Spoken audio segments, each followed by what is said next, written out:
kita memulai, sebelum kita membaca kitab hikam, ada muqaddimah fikih dengan membaca kitab ringkas Mukhtasar Abi Suja. Dan kita masih berada di bab air yang najis, air yang terkena najis, dan kita belum selesai dan akan kita lanjutkan pada malam hari ini. Adalah bahwa najis itu dari 7 najis yang pernah Anda hafal. Masih hafal atau sudah lupa? Yang pernah Anda hafal najis kan hanya 7. Nah, dari 7 itu dibagi 3. Ada najis ringan, kemudian najis berat, kemudian yang satu lagi najis tengah-tengah. Najis ringan, kemudian berat, kemudian tengah-tengah. Urutannya kita rubah, bukan ringan, tengah-tengah, berat. Jadi biar gampang dulu pahami yang ringan dulu apa, yang berat apa, baru selebihnya adalah tengah-tengah, mutawasithah. Najis ringan itu adalah najisnya kencing anak laki-laki, kencing anak laki-laki, kencing dulu ya, kencing anak laki-laki yang belum mencapai 2 tahun, tidak makan kecuali ASI. 4. Kencing, selain kencing tidak. Kencing anak laki-laki yang belum mencapai 2 tahun, minumnya, makannya baru apa? ASI. Nah, ini namanya najis ringan atau yang sering disebut dengan najis mukhaffafah. Yang kedua adalah najis mughalladhah, najis berat. Najis berat itu adalah najisnya anjing, babi dan keturunannya. Keturunannya biarpun bentuknya manusia ganteng, kemarin ya, ingat? Nggak ada itu, Iwan. Pokoknya keturunan anjing, keturunan babi, namanya najis mughalladhah, najis berat. Nah, dari 7 najis yang pernah Anda hafal, Anda ambil 2, yaitu najis mukhaffafah sama najis mughalladhah. Selebihnya yang ketiga najis mutawasithah, najis tengah-tengah. Makanya darah najis apa? Mutawasithah. Ayo, kan enggak hafal ya enggak apa-apa. Enggak lulus ujian enggak boleh sekolah lagi nanti ya. Darah. Bangkai najis apa? Tentunya selain bangkai anjing dan babi ya. Baik, sudah selesai. Nah, kemudian para ulama memisah, membeda-bedakan antara najis mukhaffafah sama najis mughalladhah, kemudian najis mutawasithah. Tujuannya adalah untuk memberitahu gimana cara mensucikannya, begitu. Nah, sekarang cara mensucikan najis mukhaffafah. Kencingnya anak laki-laki yang belum berusia 2 tahun dan hanya minum air susu ibu, maka cara mensucikannya adalah di mana tempat yang terkena air kencing tersebut. Baju terkena air kencing ini, meja atau apa saja, tinggal dipercikkan air yang bisa dipakai wudhu. Air yang bisa digunakan untuk wudhu Anda percikkan, bukan diguyur, dipercikkan saja. Diperkirakan seluruh air yang kita percikkan merata ke seluruh wilayah yang terkena najis mukhaffafah, itu sudah suci. Artinya suci. Anda pakai sholat juga sah, Anda gigit juga boleh, karena suci. Maksudnya, artinya ya suci benar. Jika itu makanan boleh langsung dimasak. Makanan kena najis mukhaffafah, cuma percikin saja dan dimasak. Jelas, mukhaffafah. Cara mensucikannya seperti itu, percik saja. Kemudian najis mughalladhah. Najis, nah ingat najis mughalladhah. Najis mughalladhah adalah najisnya anjing dan babi. Maka cara mensucikannya adalah dengan 7 kali basuhan. Kalau Anda mencuci, membasuh 3 kali, madhab kita Imam Syafi'i tidak dianggap sebagai yang suci, belum suci. Jadi harus 7 kali basuhan. 1 basuhan biur 1, 2 biur 3, 4, 5, 6 dan 7. Kalau belum sampai 7 belum dianggap suci menurut madhab kita Imam Asy-Syafi'i radhiyallahu ta'ala anhu. Nah, makanya kemudian di antara 7 ini 1 dicampur debu. Jadi 7 basuhan, yang kedua salah satunya dicampur dengan debu. Debu yang bisa dipakai tayamum. berarti debu untuk bersuci. Jadi cukup airnya dicampur, bukan satu cangkul, tidak. Sesendok teh juga sudah sah. Nanti langsung satu cangkul Anda masukkan. Sesendok teh sudah dimasukkan dengan dicampur dengan air, lalu diguyurkan ke baju tersebut. Maka dari itu, karena itu air berdebu, dan ini nggak bisa diganti dengan karbon atau yang lainnya dalam mazhab kita Syafi'i. Dan ini kita lakukan harus seperti itu kalau kita mazhab Syafi'i. Makanya disunnahkan basuhan dengan air yang bercampur debu, jangan di basuhan yang terakhir. Boleh yang pertama, kedua, atau yang keenam. Sebab kenapa kalau yang terakhir? Kalau yang terakhir nanti jadi kotor, suci tapi kok kotor, berdebu. Maka air yang berdebu dulu, baru setelah itu air suci, air suci, air suci sampai 7 selesai. Nah, maka dari itu karena nyucinya harus 7 kali disebut dengan najis mughalladah, berat. Kalau masalah menjadikan tidak sah sholat, sama. Baju saya digigit anjing, kena najis anjing, dipakai sholat tidak sah. Baju Anda kena darah juga tidak sah, sama. Di dalam urusan najisnya sama-sama tidak sah. Makanya disebut mughalladah hanya di dalam bab mensucikannya, cara mensucikannya. Adapun najis mutawasithah yang tengah-tengah, lah ini perlu pemahaman sedikit, agak serius ya, karena kesian ibu-ibu salah faham cara mencuci najis mutawasithah. Jadi cara mencucikan najis mutawasithah itu adalah, kalau memang airnya itu banyak nggak ada masalah, kita celupin bebas, pure. Kalau airnya sedikit, air harus didatangkan. Ini pernah dibahas di sini. Baik, jika Anda mendatangkan air, jadi baju yang sudah terkena, ini nanti ada hubungannya dengan mesin cuci. Nah, ini ada fikih mesin cuci, jika ada waktu kita bahas malam ini. Jadi jika Anda punya baju kotor, Anda taruh di bak, kemudian setelah itu Anda tuangkan air. Kemudian air tersebut yang penting sudah menenggelamkan ke seluruh wilayah baju, maka itu sudah cukup. Maka yang harus jadi catatan, tidak harus tumpah. Sekali sudah cukup. Yang penting setelah digoyang-goyang, diangkat, najis memang betul-betul nggak ada. Kalau masih ada memang harus sabun. Artinya cara mensucikan itu cukup dengan satu basuhan sudah sah. Jadi tidak harus dengan 2 hal yang sering disalahpahami. Tidak harus dengan 3 kali basuhan, dan tidak harus dengan tumpah. Kasihan betul itu ibu yang hamil tua, sudah tuh pakai timba kerek begitu, tak taunya sudah harus tumpah dan 3 kali. Sudah itu suaminya nggak mau bantu. Padahal tidak harus 3 kali basuhan, sekali sudah cukup. Anda punya baju terkena najis, sudah Anda tuangin air, Anda goyang-goyang, selesai. Adapun nanti jika ternyata bersama baju yang terkena najis tersebut ada kotoran, harus dibersihkan dengan sabun. Ini babnya beda, bersihkan dengan sabun. Maka paling indah, paling mudah adalah sebelum dibersihkan dengan sabun, sucikan dahulu. Sebab sabun itu merusak air. Jadi kalau seandainya antara baju Anda yang kena najis, Anda campur dengan sabun, biasanya kan begitu. Sabun Anda taruh di baju, Anda tuang air. Apakah air bisa mensucikannya? Nggak bisa mensucikannya, karena apa? Air telah berubah dengan sabun. Air telah berubah dengan sabun. Tapi jika Anda melakukan yang demikian, Anda sekarang belum mensucikannya, tapi Anda baru membersihkannya. Jika Anda hanya membersihkannya, maka Anda perlu membilas. Membilasnya sampai nanti hilang sisa-sisa sabunnya, baru nanti suci. Berat itu nanti.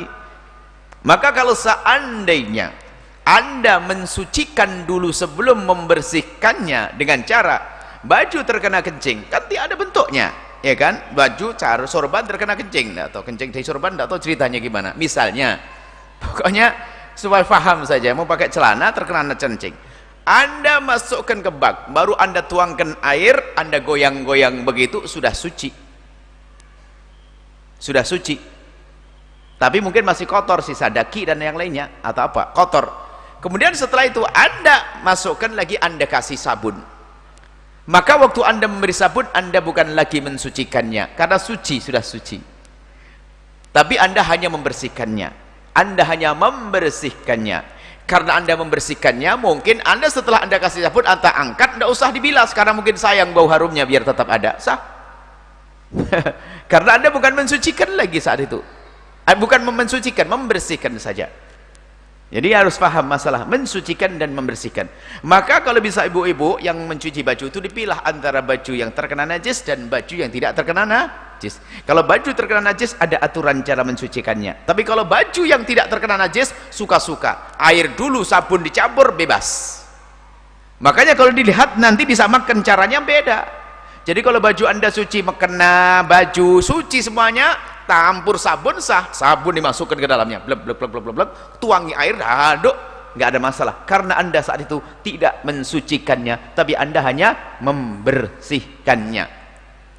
Tolong pahami ini gamblang ringan, jadi supaya tidak merepotkan ibu-ibu yang hamil tua sambil nyuci baju nggak pakai mesin cuci itu, atau pakai mesin cuci pun kadang salah. Dan di saat kami jelaskan fikih mesin cuci bukan mempersulit, mempermudah sebetulnya, karena airnya pun jadi irit dan sebagainya. Baik. Jadi begitu untuk membedakan ya masalah najis mughalladhah, mukhaffafah, mutawassithah itu untuk membedakan cara mensucikannya. Dan sudah pernah kami sampaikan di sini atau belum bahwa bagaimana najis berpindah? Najis berpindah adalah dengan bebasahan. Jadi kering dengan kering tidak memindah najis. Sepertinya sudah dibahas ini, saya lupa, makanya tak suruh catatan yang rapi anak-anak itu. Saya tidak kasih catatan, bingung lagi saya itu. Saya ngerawang-ngawang saja. Catatan, saya minta catatan sebelum, dicati catatan terakhir kemarin. Terakhir masih ingat saya. Yang sebelumnya yang saya ingat. Jadi catatan dari awal, poin-poin yang pernah dibahas itu apa, supaya nggak ada yang terulang. Lah, najis itu berpindah adalah karena ada bebasahan. Kering dengan kering tidak memindah najis. Suatu malam Anda lagi tidur, Anda peluk begitu, mungkin Anda kira suami Anda atau anak Anda. Tak tahu aja apa, setelah Anda bangun rupanya anjing bersama Anda. Atau tiba-tiba sholat subuh berjamaah, di sini ada anjing dengan 6 anak kecilnya anjing. Setelah Anda datang lari, Anda lihat anjingnya kering, karpetnya juga kering, tidak najis, karena kering dengan kering tidak memindah najis. Tapi kalau tangan Anda basah memukul anjing, jedek, najis tangan Anda. Atau anjing basah tangan kering Anda pukul, najis. Jadi kalau kering dengan kering tidak memindah najis. Jelas ya? Kering dengan kering tidak memindah najis. Selesai. Anda mungkin lagi umroh, amin. Akhirnya teman Anda melihat di Arafah sana kok ajib banget, dipikir ini kan zamannya zaman batu akik, warnanya hijau berurat lagi. Anda bawa sakuin di Masjidil Haram, sholat berjamaah, habis sholat berjamaah Anda kasih tahu ke sahabat Anda, saya dapat ini, apa ini? Kata teman ente, apaan tuh? Ini kayaknya batu bagus. Itu bukan batu, itu kotoran onta kering mengkilat kena matahari. Masa iya dibelah ini, cedek. Kering. Baik, kering kan? Baik, kering, rupanya betul kotoran onta. Coba, sholatnya sah atau tidak? Ya tidak sah, wong dia ngandongin najis. Cuman setelah diangkat najisnya tidak tertinggal di saku. Beda ya, antara membawa dan terkena najis. Ya, ini contoh. Jadi kalau yang di sakunya kalau diangkat kotorannya tidak najis. Cuman kalau disakui sholatnya tidak sah karena membawa najis. Beda ya. Baik. Ini berpindahnya najis adalah karena basah salah satunya. Jadi kalau Anda disentuh anjing selagi Anda kering dan dia kering nggak ada masalah. Anda pun boleh setiap malam tidur dengan anjing. Ya, dia kering dan Anda kering. Jelas, ini harus paham betul masalah najis. Sama nanti, nah ini akan kami masukkan adalah najis hukmiyah. Jadi kalau kering di sini, Anda tadi ada anak kencing, tak tahu sudah kering. Anda kering, Anda nginjek bekas kencing, tapi sudah kering. Kering dan kering, nggak akan memindah.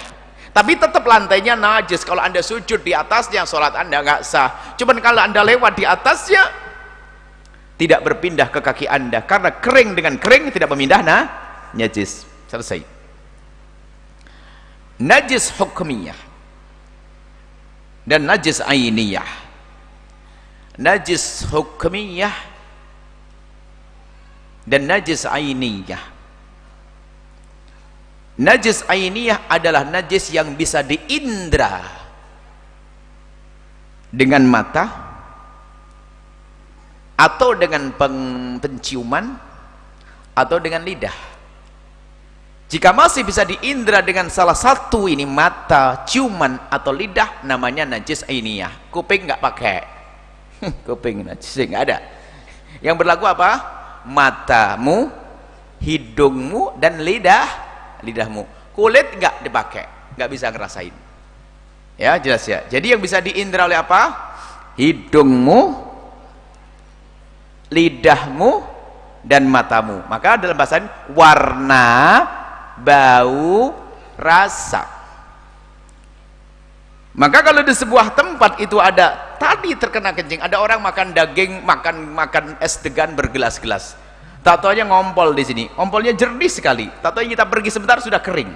Tapi saya masih ingat di tehel nomor 8 dia kencing. Setelah itu tidak ada bekasnya. Dilihat oleh mata tidak terlihat karena memang jernih banget, bersih. Baik, seandainya, ini kalimat seandainya dicium pun tidak akan tercium.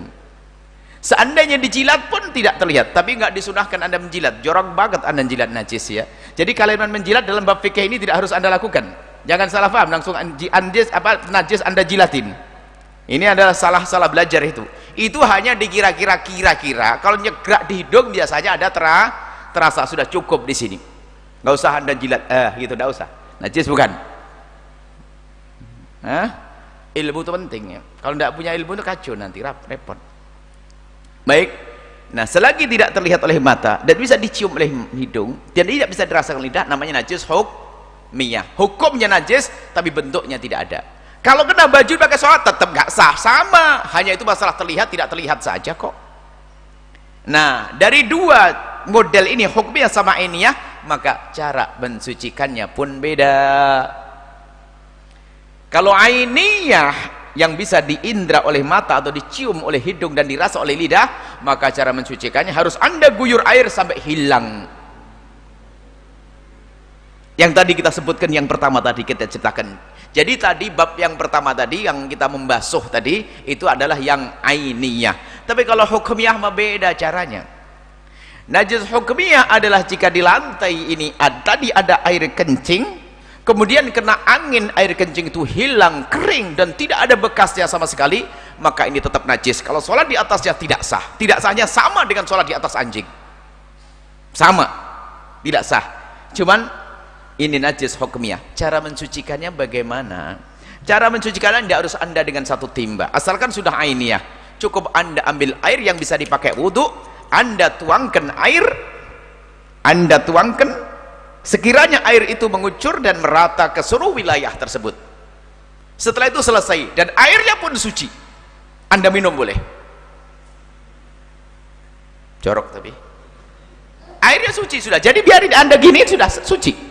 Nggak usah bingung-bingung, karena najis sudah hukmiyah. Tapi kalau najis masih ainiyah, empuk ayam masih empuk yang warna hitam mengkilat itu, kalau Anda kasih air basah keruh kayak es teh, nah najis tambahan. Ini nggak boleh. Maka setelah itu adalah tetap najis. Kenapa? Najisnya ainiyah. Maka dari itulah ini ilmu baru. Jika Anda ingin mensucikan najis ainiyah, empuk anak, empuk kucing, empuk ayam, empuk apa yang berwarna, cara mensucikannya jangan buru-buru Anda guyur dengan air, akan tapi jadikanlah najis yang ainiyah menjadi hukmiyah. Nah ini poin. Tisu adalah suci, tapi kalau kena kencing jadi najis. Kalau kena empuk ayam jadi najis. Maka dari itu tisu basah sama najis kalau terkena, apalagi basah tadi. Nggak basah saja jadi najis karena empuknya basah. Jadi caranya begini, ada empuk anak-anak, empuk bayi di meja. Cara mensucinya gimana? Jangan langsung Anda guyur turun ke bawah jadi najis nanti. Akan tapi jadikan najis hukmiyah. Ambil tisu basah boleh, tisu kering boleh, yang penting terangkat bersih. Bersihin bersih. Najis, buang di tempat sampah. Masih kurang mantep, bersihin lagi. Dan tidak usah dicium nanti ya. Dikira-kira saja. Sudah kelihatan bersih, dikira-kira nggak akan tercium, nggak akan bisa dirasa, nggak ada bau. Berarti najisnya apa? Sudah kering bersih, sudah selesai. Ini najis loh ya. Taruh di sampah. Habis itu sama. Anda tuangin begitu, airnya Anda ratain sampai ke seluruh wilayah yang terkena najis. Setelah itu menjadi suci. Nggak perlu banyak-banyak, nggak usah 1 timba, setengah gelas pun boleh. Yang penting air mengalir merata ke seluruh wilayah air. Baik, sampai sini saja insyaallah, jangan banyak-banyak, yang penting faham dulu deh dan diamalkan. Berarti mesin cuci ditunda nanti insyaallah. Bismillah.